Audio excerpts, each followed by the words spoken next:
There's a supreme concentration that can produce arrays of retinues, all free. Incomparable assemblies of Buddha children of all Buddha lands in the 10 directions. There is a lotus blossom adorned with lights, of equal extent to a billion-world galaxy, on which the enlightening being sits, completely filling it. This is the mystic power of this concentration. There are also lotus blossoms surrounding as many atoms in 10 lands, on which the hosts of Buddha children sit, abiding in the spiritual power of this concentration. Having fully developed good causes in the past, and fully practiced the virtues of Buddhahood, such people surround the enlightening being, all joining their palms and gazing tirelessly. Like the bright moon among the stars is the enlightening being in the midst of the congregation. Such is the practice of the great being, entering the spiritual power of this concentration. As manifested in one region surrounded by hosts of Buddha children, so it is in all regions, abiding in this spiritual power of concentration. There's a spiritual concentration called network of loci. The enlightening being dwelling in this teaches widely, appearing bodily in all quarters, sometimes entering concentration, sometimes emerging, sometimes entering right concentration in the east and emerging from concentration in the west, sometimes entering right concentration in the west and emerging from concentration in the east, sometimes entering right concentration in other directions and emerging from concentration in still others. Sometimes entry and emergence pervade all 10 directions. This is called the enlightening being's concentration power. Appearing before and associating with all the countless Buddhas in the lands throughout the East, while dwelling in this concentration, silent and unmoving, and emerging from concentration in the presence of all the Buddhas of the worlds in the West, making unlimited offerings to all of them. Appearing before and associating with all the countless Buddhas in the lands throughout the West, while remaining in concentration, silent and unmoving, and emerging from concentration in the presence of all the Buddhas of the worlds in the East, making unlimited offerings to all of them. Thus does the enlightening being enter all the worlds of the 10 directions, sometimes manifesting concentration, silent and unmoving, sometimes manifesting respectful offering to the Buddhas. Entering right concentration in the eye organ, emerging from concentration in the field of form, showing the inconceivability of the nature of form, unknowable to all men and women. Entering right concentration in the field of form and emerging from concentration in the eye without disturbing the mind, explaining the eye is birthless and has no origin, by nature empty, null, and doing nothing. Likewise entering right concentration in the ear faculty, likewise entering right concentration in the nose faculty, likewise entering right concentration in the tongue faculty, likewise entering right concentration in the faculty of the body, and likewise entering right concentration in the mental faculty.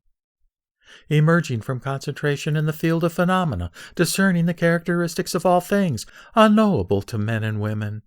Entering right concentration in the field of phenomena, emerging from right concentration in the mental organ, mind undisturbed. Explaining the mind is birthless and has no origin, by nature empty, null, and doing nothing. Emerging from concentration in space, mind undisturbed. This is called the inconceivable freedom of concentration of the One with infinite virtues, which all the Buddhas of the 10 directions could not thoroughly expound even in countless eons. All the enlightened ones together explain that the consequences of beings' actions are unthinkably many. Though one try to illustrate this by metaphor, after all, there is no metaphor that can be likened to this. However, people of wisdom and intelligence understand their meaning by means of similitudes. Buddha's followers' minds dwell in the 8 liberations, and the transformations they display are all freely done. They can manifest many bodies by one body, and can make one body of many bodies. They can enter fire concentration in space, walking, standing, sitting, and lying, all in the sky, producing water from the upper body and fire from the lower, or fire from the upper body and water from the lower. In this way, in the moment of one thought, they can transform freely in innumerable ways.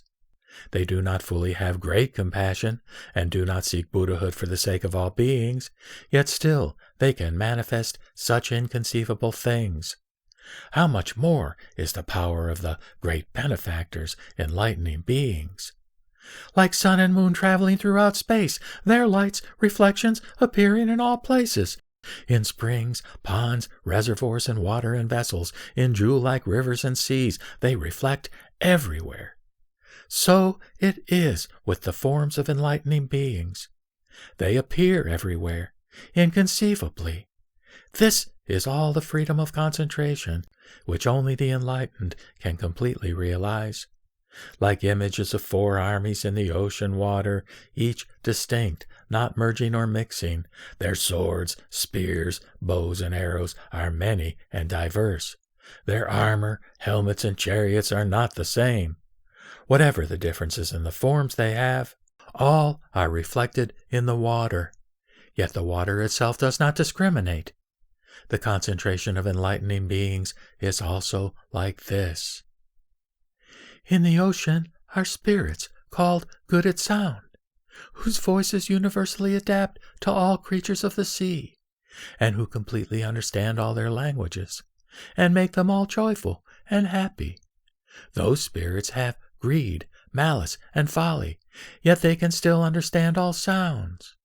How much more the enlightening beings' power of mental command? Can they not cause all beings joy?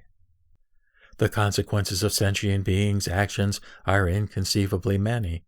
Being as a great wind power, producing the worlds, vast oceans, mountains, celestial palaces, radiance of jewels, and all sorts of things.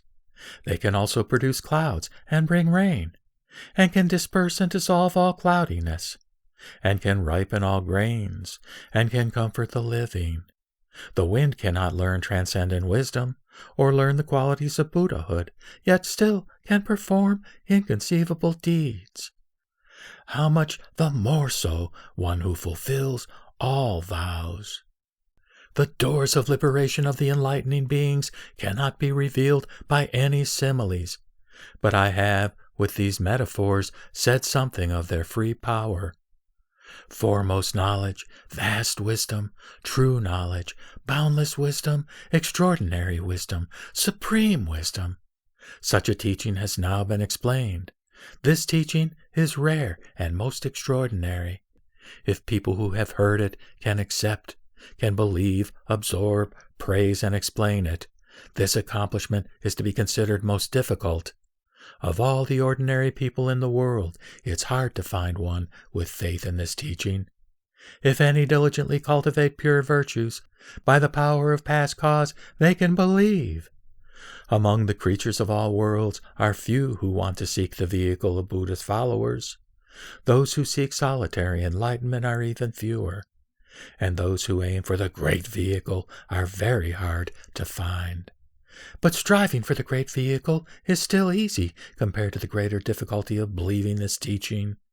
Even more difficult is to retain, recite, and explain it for others.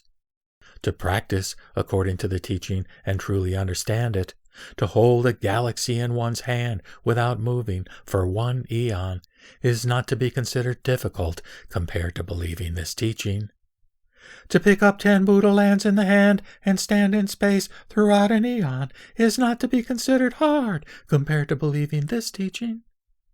If one provides comforts for an eon to the homes of beings numerous as atoms in 10 lands, his or her merit is not to be considered supreme. One who believes this teaching is most excellent. Even expending an eon serving Buddhas as many as atoms in 10 lands, one's merit will be greater supreme if one can recite and hold this book." When the enlightening being, chief in goodness, had spoken these verses, the worlds in the 10 directions quaked in 6 ways. The palace of demons was shrouded. The realms of ill ceased. The Buddhas of the 10 directions appeared before him, and each patted him on the head with his right hand and praised him, saying, "Excellent! You incisively explain this teaching, and we all accordingly rejoice."